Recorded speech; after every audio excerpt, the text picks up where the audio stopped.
Ho, ho, ho! Merry everyone! In this week's episode of the Retro Rejects, it's Christmas, so what better film to talk about than National Lampoons Christmas Vacation? You stand to the TV man and watch as you enjoy all the road for not to die. You stand to him cry, shut up! Listen!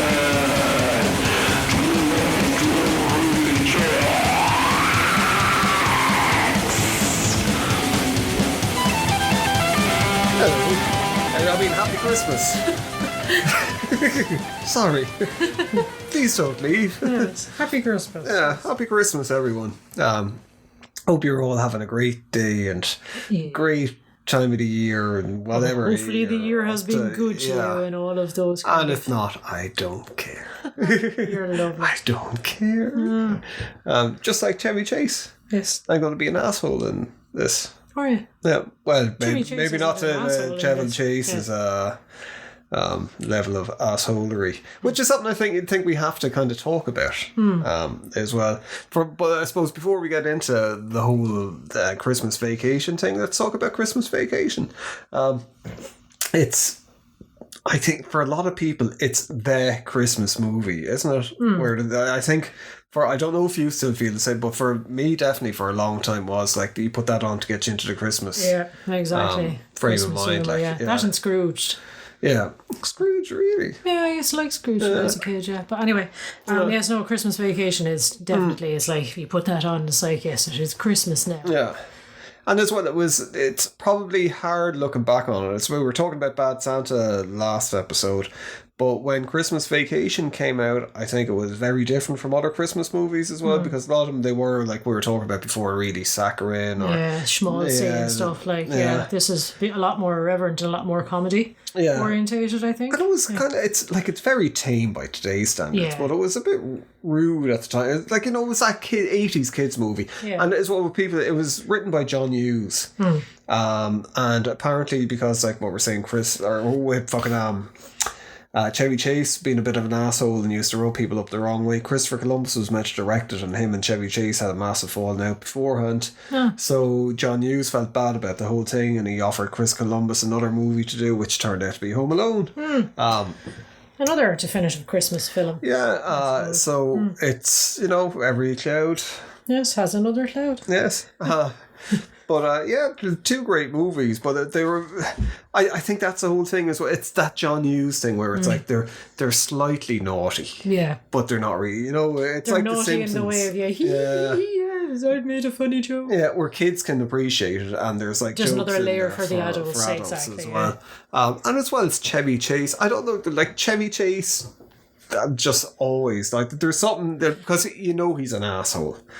But he's a likeable asshole. I suppose that's the thing. His whole shtick was his whole physicality and his comedy, sort of blunderings and klutziness and all the rest, and just the way he did it was an art in itself, really. I suppose When he always roles that he played, and when he was on SNL and all that, he was always an asshole, But it was that kind of you'd like him as. Yes, he was just a cad. Yeah, he was a cad, and then people when you find out he's like that in real life, everyone is like, oh. Yeah, it's like I think I was saying to you before. I remember seeing an interview with Buzz from the Melvins, and someone was asking about Mike Patton, and he was saying, "Look, I don't think a lot of people would really appreciate how eccentric he is and how hard he is to get on with. Like fans talk about and he was saying, I can guarantee if a fan spent a week with him, they would not be a fucking fan. That's he's a certain, I suppose, electrifying personality on stage, and people kind of think, oh, it's just a personality kind of thing. But it's like, no, that's him. That's him. Like if anyone has seen interviews with him, like I think he comes across as he's a very creative guy, and he seems to be a nice guy. But but he seems like someone you'd probably get along with. Probably kill each other.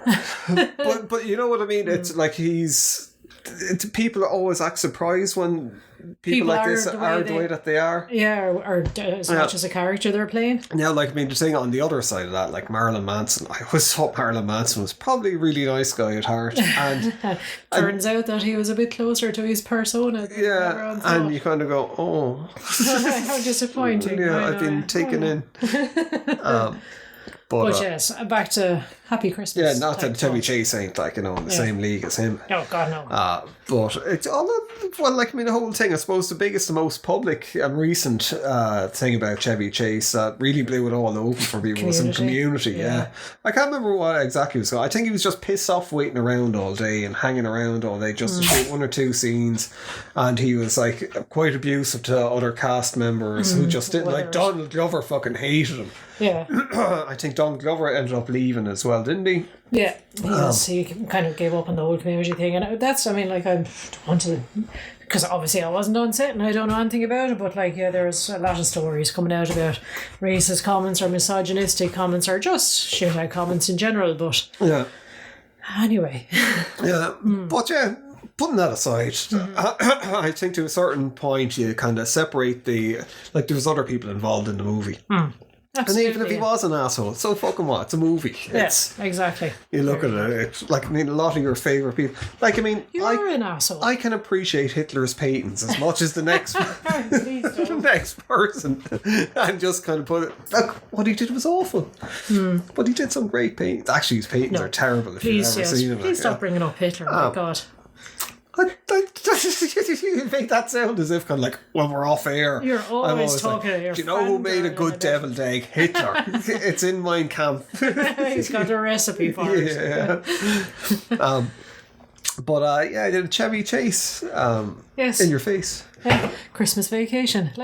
Everyone probably has seen it at this stage. Everyone knows the story. It's, sort of your standard family man. He's hosting Christmas for all the family. He's trying to do everything right. They're trying to cook the dinner, get all the Christmas lights up, keep the kids happy, keep the extended in-laws happy, and everything just keeps going wrong.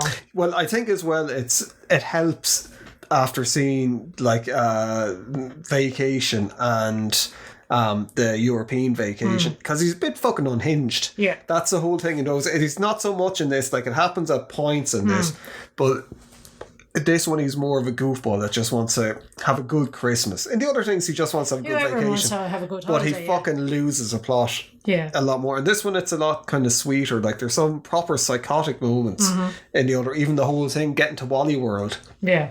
In the first one is nearly like a fucking Moby Dick adventure thing that were like nearly kills the family, and it's the same with the European Vacation. They end up having like a horrible time. Actually, we haven't seen that in a very long time. Yeah. But like in this, he's more toned down. Clark Griswold, I think. Yeah. More slapstick. It is. Yeah. It's just, more sentimental. Yeah. Exactly. I mean, like the true horror, I suppose, comes in from like the neighbours, because the neighbours, like, he just treats them horribly. And looking at him kind of from our perspective now as that sort of couple with no kids that, sort of, don't go in for the whole Christmas thing. Excuse me. You can kind of, you sympathise with them a little bit. They're just there trying to live their life, trying to fucking have a glass of wine. They don't actually do anything. No, they're like mocking them a bit, but it's... Like I think it's because if taken out of context, if you weren't like alive at that period of time, we're yuppies. Yeah, they were the personification of the yuppies, like sort of rich younger people coming in, and thinking they're better than everybody wasn't else. It? Yeah. Was that? But that don't make any sense. What? Yuppie. No. There's no end in it. But, excuse me.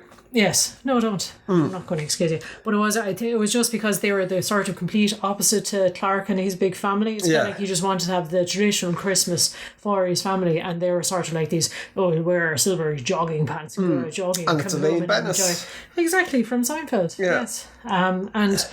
Looking at them now, you kind of go, they're actually a reasonable couple, but they're painted to be like these horrible neighbours that are totally, they had horrible things happen to them. Like their house gets destroyed, they get horribly injured, and it's just like, oh well. Yeah, fuck them. Yeah, how goddamn rich folk. Exactly. But like, we were only saying that there was, we were looking at Project Runway, and there was one of the seasons, a guy just brought up, and one of the things that he did was like that the 50s were like better.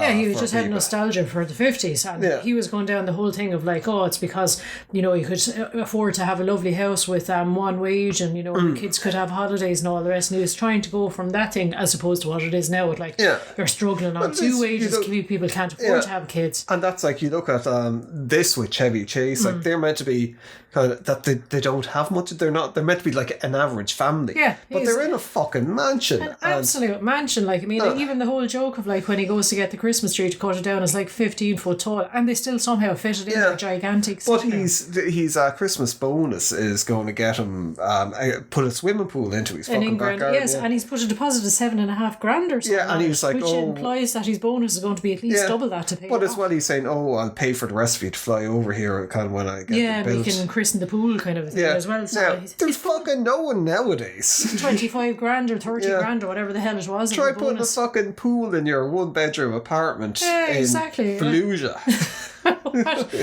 But even us, like, I mean, we have a big garden out the back. To fucking the closest we get to a pool is having a barrel for fucking rain. It wouldn't really be great in Ireland. It'd just be fucking frozen, like, for like 11 months out of the year. Full of sludge, that's it, yeah. But still, like, I mean, to be able to the ability to put an actual whole swimming pool in ground, like, again, the closest people might get to it would be like an inflatable fucking hot But even tub. at that time, like, you're talking probably early 90s when it came out. Late 80s maybe. But like, definitely in Ireland, fucking no one had that. You couldn't even get a mortgage in Ireland at that stage. Yeah, that's it. But it was very much a sort of this is a very sort of an average 89. family. Sorry, it was 89. But it's like the whole, I suppose, Simpsons thing as well. Like, you have this bumbling dad that, he gets by in work, but somehow has enough to own, 2 cars, a nice house. His kids get to do everything. Look at the cars, but it's always a whole thing in The Simpsons that they don't have any money, that they're struggling and stuff. Whereas in this, their idea of struggling is not having a pool. Yeah. And where if you're looking back, I think people, when they look back in the 80s at films that they weren't there, and they say, this whole thing about having nostalgia for a period that they weren't even alive in.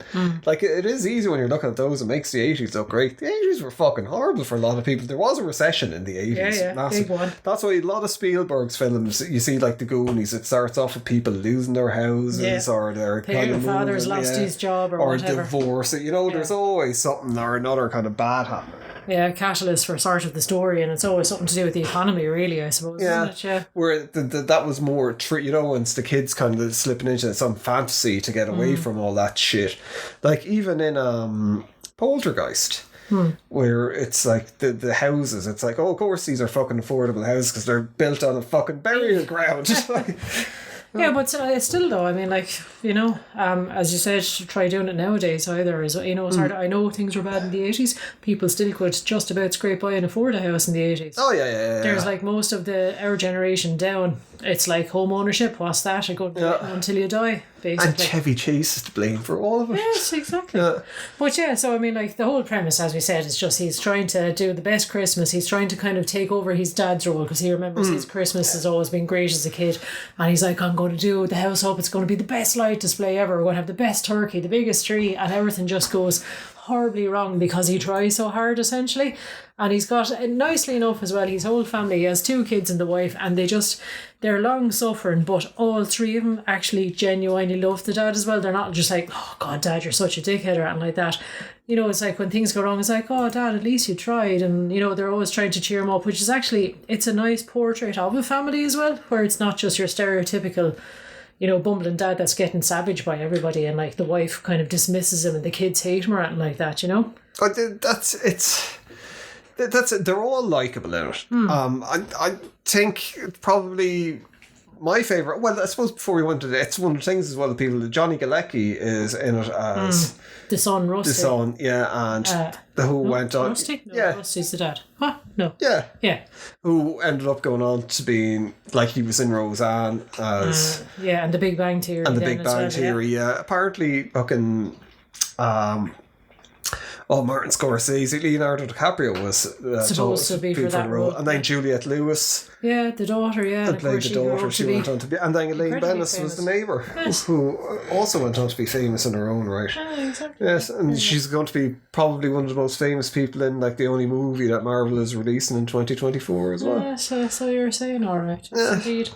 But, so I mean, like, you have the whole, and they're so simple, the sort of the setups and the sort of the punchlines in this film, that you can see them coming a mile off, but they're still hysterical when they happen.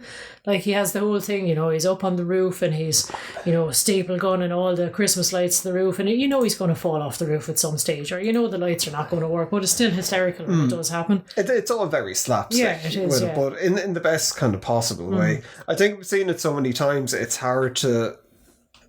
laugh at it. You look at it with fresh eyes, I suppose. Would be surprised. Yeah, the movie I did laugh at was a bit with the fucking squirrel. Yeah. For some reason that just tickled your funny bone.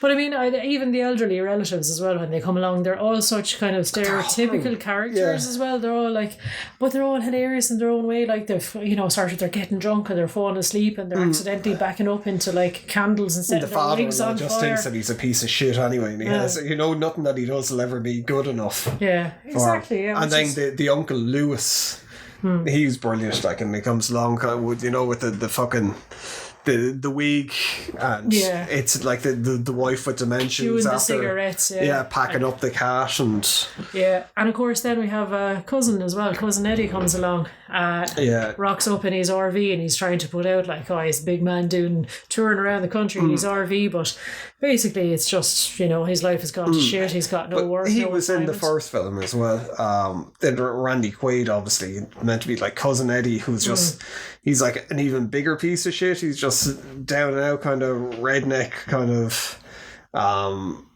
loser. But I mean, like Randy Quaid as well as one of these people who was like fucking adored by people.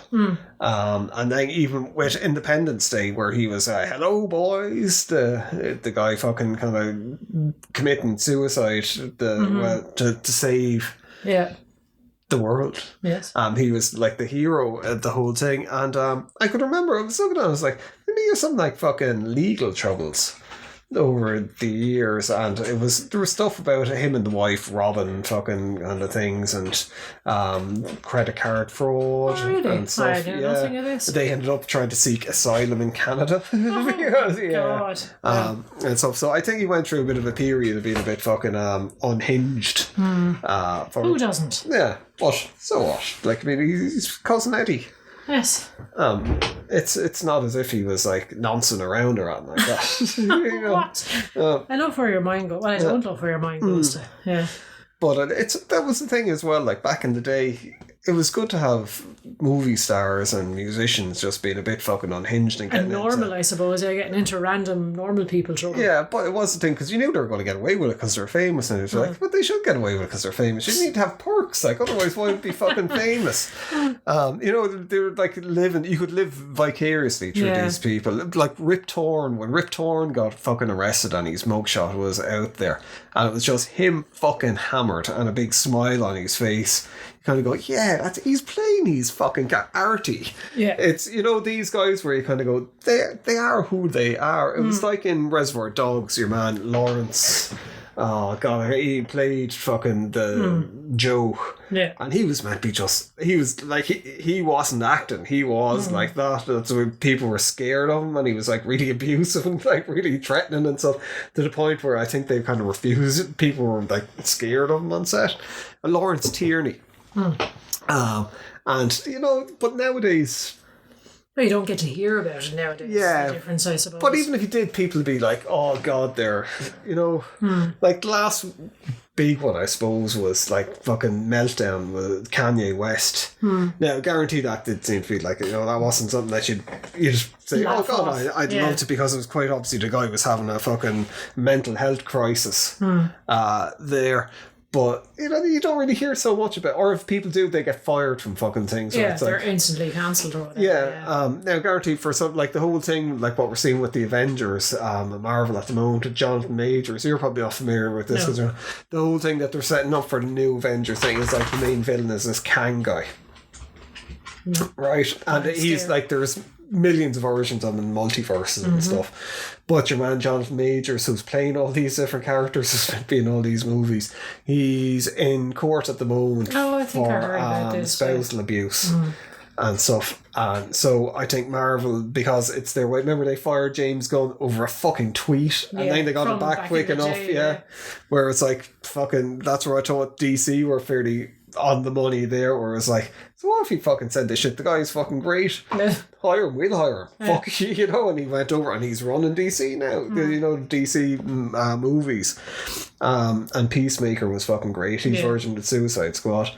But now they're shit, and it's like, are they going to because all the movies that were slated to come out next year, they've been put off for a year, so people are like, are they just going to wipe him out with the thing and bring in a new villain? Exactly, because like all this is like, you know the way it was like with the first one, like for Endgame, they set it up for over 10 years, and it's the same with this one, but it's been shit. But how did you get talking about Marvel from? I don't know. I don't know. Oh, what a weird ramble. Yeah.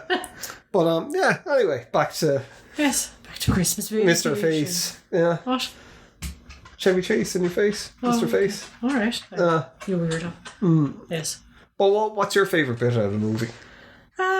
There's a lot of favourite bits, I suppose, but like I have a bit of a soft spot for Cousin Eddie's two kids, just because they're so sweet and so innocent, and yet they're like, the kid comes out with just some little girl. Yeah, she's so funny because like she's got such a sweet little voice, but it's the accent. It's the real southern accent. And she's like, oh yeah, it's full of shit. Hunks of shit, and it's like, oh sorry, he's shitting bricks. You shouldn't say that, and he's okay, shitting rocks. Yeah, but just stuff like that. It's just it's so unexpected as well that you kind of end up involuntarily laughing because it's so shocking coming out of her mouth. Dog snot. I know, yeah, and that's the thing as well, because so many people that have a dog just like that as well, that's just slobbering all over the place. Or a child. Yes, that's true, exactly. But no, it's all these, and it's all the stupid comedy asides as well with Chevy Chase. How his physicality, the comedy. As I said, all this bumbling around, and even you know what's coming, like when he gets locked up in the attic as well, and he's bumbling around up in the attic. He's going to put his foot through the fucking ceiling. He's going to. The wife comes home and opens up the hatch, and he's going to fall down the hatch. But it's still hilarious when it happens. Well, it's like my favorite. It's like when he does lose it at the end, where he gets on the and like when we're talking about Bad Santa, we're saying the whole thing with Bad Santa is where it avoids, even though it's shows the starkness and the kind of the sterileness of commerciality around Christmas. It's not about that. It's like it is about redemption. It's about kind of like people doing nice things for you, even though they're pieces of shit.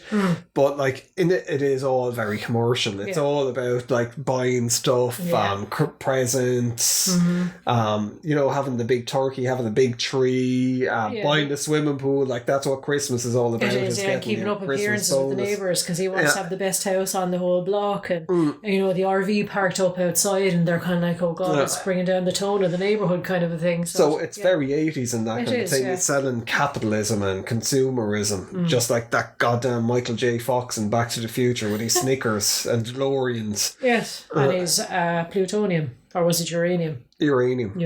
Yes. It might have been plutonium. I don't remember, but anyway.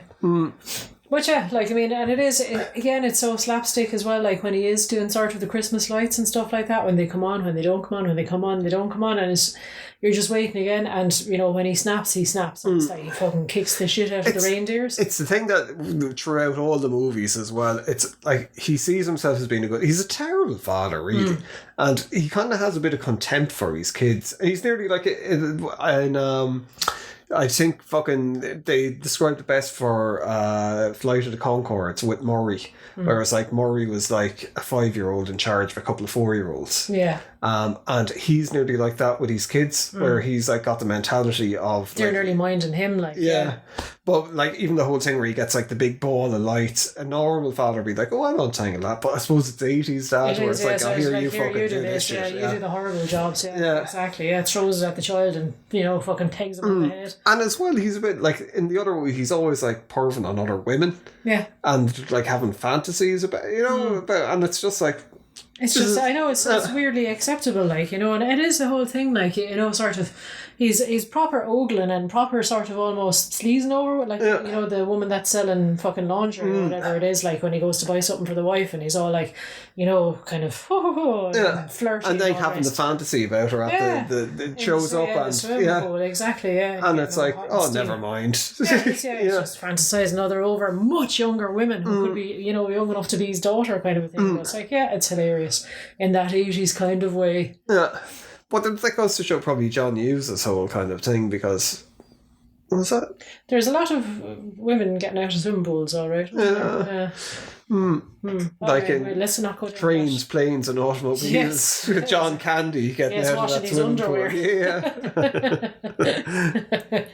Exactly, yeah. But again, you have the whole dynamic of the family, I think, is painted in broad strokes, but very easily recognisable. As you said, the father-in-law, who's nothing he ever does will be good enough for the father-in-law. His own father, who's very supportive of him and all the rest. And he's like, oh, you've done a great job, Sparky, and all the rest. And, sort of the cousin's wife trying to cook the turkey so she can... Oh, God, I forgot about the turkey. Yeah, and the turkey's just desiccated. Yeah, fucking explodes. And it's just that horrible scene, that uncomfortable scene where they're all sitting trying to chew. Trying to eat it, yeah. Through it, and it's just like...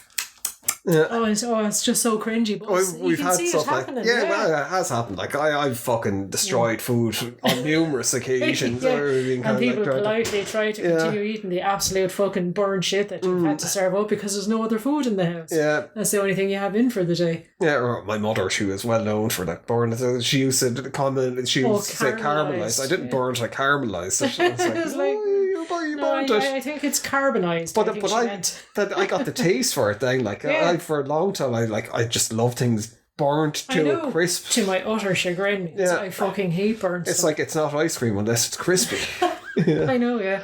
It's not pizza unless it's a blackened, desiccated wheel that you can't actually recognise anymore. It's flaming coming out of the oven. It has to be with the pepperoni has to be rock hard that it'll crack. Yeah, your teeth when you bite into it. Break into like a million different pieces when you bite into it.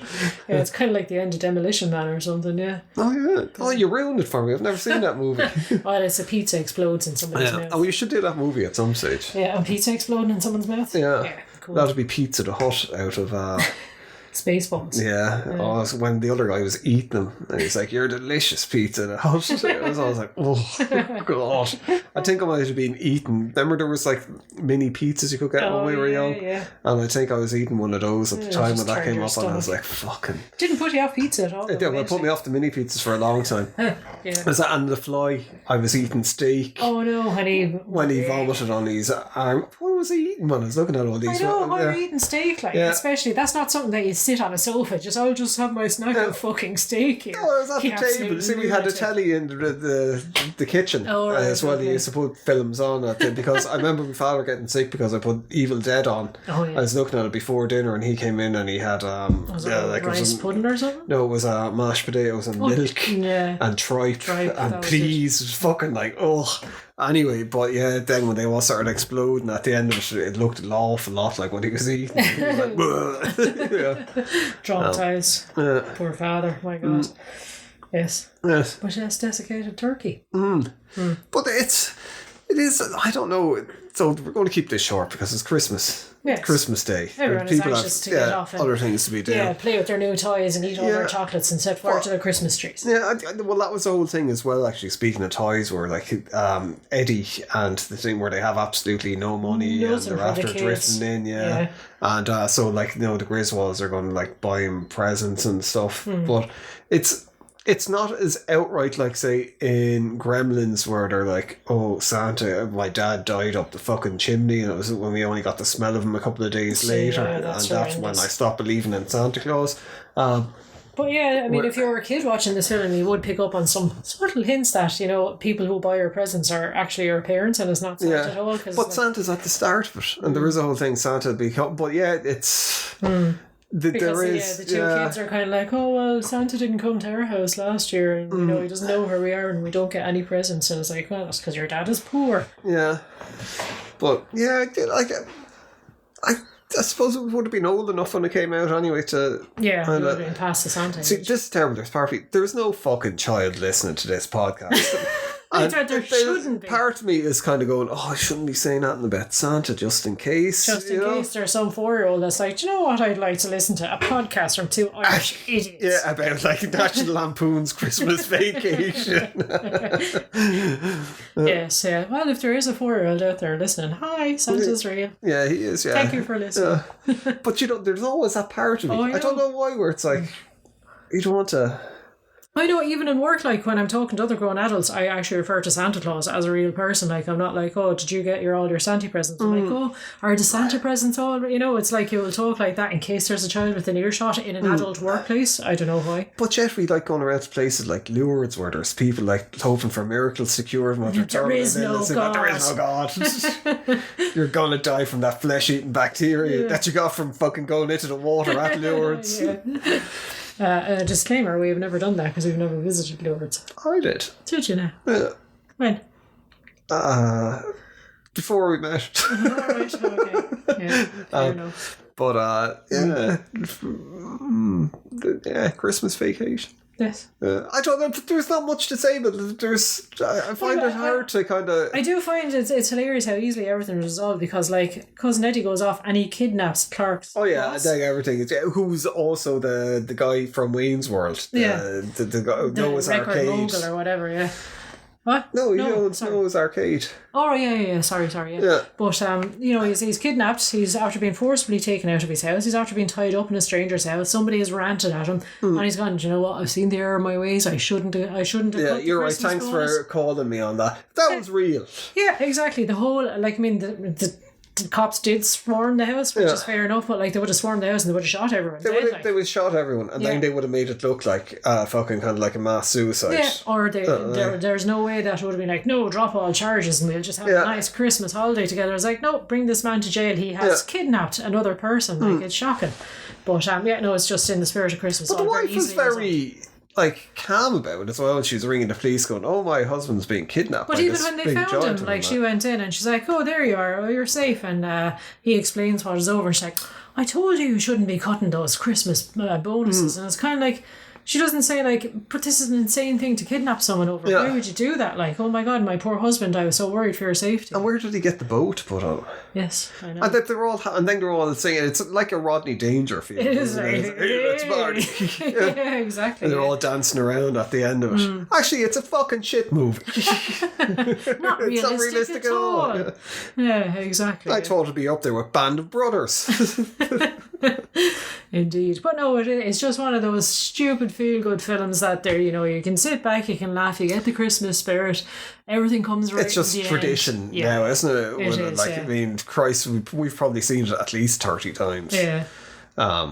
Which is, it's shocking amount of times. Even like one of these things that you roll it out every Christmas is just part of Christmas now. It's the same as having, I don't know, fucking smoked salmon for your starters and a glass of Baileys for the aunt to get drunk on. I'm that aunt, by the way. Yes, so do you know what I mean? It's just all these classic things that it's not Christmas until... It's the thing as well. It's a nice kind of view of looking through like the mirror of the past of what Christmas used to be, or how, like, I mean, I find it hard to understand because, like, I mean, we even haven't really celebrated Christmas. Not in the traditional sense, I suppose. We'll kind of visit people because other people enjoy Christmas, but we're not big Christmassy people. But like, I mean, a lot of people, I don't know what it's like in other parts of the world with people. Like, I mean, over in Ireland, definitely, like, what you hear from people the whole time is like, you've been hearing it for years. Like, it doesn't feel like Christmas. People don't do Christmas things anymore. They don't have that Christmas spirit. I don't think anymore. It's not like, I suppose there's too much shit going on in the world, but and that's the time when you need Christmas. Yeah, so you need the Christmas spirit, exactly. Yeah. Two people that were fucking even when I was younger, I used to be giving out to me more, stop putting the decorations up, because my parents were like the Griswolds with they were like outdoor lights. The whole house was ablaze with Christmas lights. You had a life-size talking, dancing Santa statue in your hallway. I fucking hated Christmas. I think that put me on. I was just like, you walk up your driveway and you had fucking snowmen that were set off. They were motion detected snowmen, and they'd all start singing. God, I forgot about them. My God. But as well, because I just don't. I don't like clutter. Yes. I was going to say I'm a bit autistic, but that's a bit insulting towards autistic people. But it's things have to be a certain way. Well, I am a bit autistic, but like I could never. Just decorations just were too chaotic. Yes. For me when they're all around, and there was too much of a change in the house all of a sudden, and it was like, where I'd normally play with my action force meant there was a fucking tree in the way. Yeah, you know, it's just like, the He-Man can't climb a tree. He doesn't have fucking the fingers. He doesn't have the arm strength. Yeah, he's too upper heavy. He can't pull himself up. Yeah. But I liked Christmas because I got presents, but also it was my birthday anyway. It still is my birthday around Christmas time, so I was getting presents anyway, no matter what, so it didn't bother me in that respect. But we sort of, I don't know, my own parents never really went in much for Christmas decorations. They decorated the house and they get a tree and stuff like that, but they were never one for, say, Christmas lights, which as a kid I was like, I want Christmas lights though. And they're like, no, tinsel, shut up. And so I was always very jealous of other people that had like Christmas lights on their tree. And even nowadays, I'm after buying like a couple of Christmas lights and you're like, no, it sets off my migraine. So I just can't. Well, you haven't even got batteries for them. Yes, I just gave up on You just got them and you fucked them in the drawer. That's the magic of Christmas. The house should be decorated for me by like little magical fairy elves. Okay, fucking good luck with that. But again, as well, I suppose practicality and all the rest. We do have 3 animals in the house, 2 cats and a dog who would absolutely fucking destroy. But as well, it's the thing. I think it's nice when you're a kid. Yeah. Well, even Christmas I didn't like obviously it when is I was for a kid, children. But, but it's all that stuff. But it just seems to. But I think there was, remember years ago, people were going, you can't even say Happy Christmas anymore. It has to be Happy Holidays and stuff. Which I think is, fair enough. Like, you know, there's plenty of other celebrations. There's Yule, there's Kwanzaa, there's I don't think no one was saying like, stop the Christmas. Yeah, it was just like, let's be more inclusive and celebrate all the festivities that are going on around then. Like, but it's just, so I think that's when there was this thing where people nearly felt like Christmas was dead or it was dying or there was like some attack on Christmas and people don't. Well, I suppose people, like, I mean, fucking, it's a terrible time for a lot of people. It is. If you, like, I mean, everyone kind of thinks, it's a lovely time because, like, you get to meet with your family and you have a good dinner and you get presents. There's a lot of people have lost loved ones. There's a lot of people don't have people to celebrate Christmas with, or it's, their first Christmas without somebody that they've lost. They don't have money to get their this after taking a fucking turn, isn't it? Yeah. But that's why I always kind of dislike Christmas, because I'm kind of like, it's all this forced sort of jollity and it just makes other people that don't have all that feel like shit. Yeah. Do you know what I mean? Well, it puts a lot of pressure on people, kind of like, around this whole commerciality thing where it's like, oh God, I have to buy this, I have to buy that. Because that's what I remember even as a small child. Like, I mean, I always got really good Christmases because my parents were very good to me. And I put on a wish list, they always saved up and did it. And I was very aware going into school after the Christmas holidays and it's like, bring in your toy. And I'd bring in like... Yeah, that was awful actually. Well, that was the thing. Because that was the thing, like, I'd arrive in with like show what you got. full-size Casio keyboard that back in the 80s would have cost like £500, which would have been a fortune back then. Then some other kid would come in and they're like, I got like a pack of Starburst or something like that. I have that synthesist in the corner going, fucking Casio. I got a Moog, bitch. But it was, I'd go in and I'd have a decent present and like, there's the mix, it wasn't that I went to a very deprived school or anything like that, but there was a genuine mix of people that were much better off than me and people that were much poorer than me. It's the fucking 80s in Ireland, like what we're saying. It's, it was a tough time for a lot of people. That's it, and you would get some kids kind of going, well, I got like a hand-me-down nitrous from my older sister kind of thing, and that's because that's all the family could fucking afford, like, you know. So I think even from that early Santa, age... do you mean? Santa Yes, exactly. But that was the thing, it was like bringing it into school, and it's like, how come Santa gave her like a fantastic present and he only gave me a piece of shit, like, But you know what I mean? It's kind of, fuck that Santa guy. But it is. I just like it puts pressure on so many people, and it kind of creates disharmony, I think, as well, and it upsets people, especially people can't afford stuff for their kids. So you're saying Christmas should be abolished. But no, I mean, even like we've been through phases where we were incredibly skint. Stressed like, some Christmas where we had no money and you're like, fucking hell, what are we going to do? Because like people would be, obviously people are, oh no, we'll get you presents, you don't have to, please don't. But like, who can do? You can't just sit back receiving presents. You have to make some effort. I could have. But then you end up for the whole of like October, November, December going without fucking paying bills or like getting the food you want just so you could actually set a bit aside to get a few cheap presents out of a pound shop to hand to people. I think it's just incredible pressure, like. Yeah, but Chevy Chase. Yeah, sorry. But that's why it's nice. I think people look back on Christmas as a kid and it's lovely because Christmas It's just fun. happens. It's a good time, yeah. And it's like you're going to all these like stores and it's all Christmassy and there's Christmas music. Well, I do think it's quite nice still. Where there is one shop that we go to. It's a bit. I don't even know. It's like a fucking big department store, but they do the whole thing with Santa Claus for. I think it's actually quite expensive. I always thought that it was just a free thing that they were doing for. No, geez, back sure when we were kids, even it was you had to pay to see Santa. Yeah, but you got your presents and stuff like that with it as well. Didn't you? You got like a gift bag. Yeah. But like seeing the queues, it's still quite nice. I think that there's that little bit because I'm a firm believer that you need to believe in magic in the world, and like if Christmas and Santa Claus does that with kids, I think that's a good thing to kind of have. And you need that bit of hope and that bit of kind of instead of kind of having fucking horrific reality fucking shutting you down. Yeah, when you're only 4. But I do think Christmas sometimes brings out the best in people as well. I mean, you have all these toy people drives. are in great mood, like exactly. People donate to charity. That sort of, and you have choirs going around singing, like in old people's homes or hospitals and stuff like that. And I think it's just everyone suddenly kind of goes, do you know what? It'd be nice to be nice. It'd be nice if we actually did that all year round, though, wouldn't it? Yes. A lot of effort, though. Yeah, exactly. Yeah. Just one day. Well, in fact, your dad kind of turned like that after a while. He put up all the Christmas lights on the roof for Christmas, and then he's like, they can fucking stay up there till next year. I'm not taking them down. Just don't switch them on. He was in his 70s, like, fucking putting them up. I know. An old man up on top of my mother roof. kept buying stuff. Put that up as well, will you? I know, yeah. Well, yeah. Exactly. Christmas vacation, I suppose. At least we're ending on a bit of a happy note instead of Christmas is hard for a lot of people. You just brought it back down. But no, the magic of Santa, the magic of Clark Griswold. Yeah. Trying to do right by your family. And the fucking the reboot of it with Ed Helms was actually very good. And Christine Applegate. Vacation. Did they do it? It was just Vacation. It was called. That was it. Apparently, there was a sequel to Christmas Vacation. I didn't realise.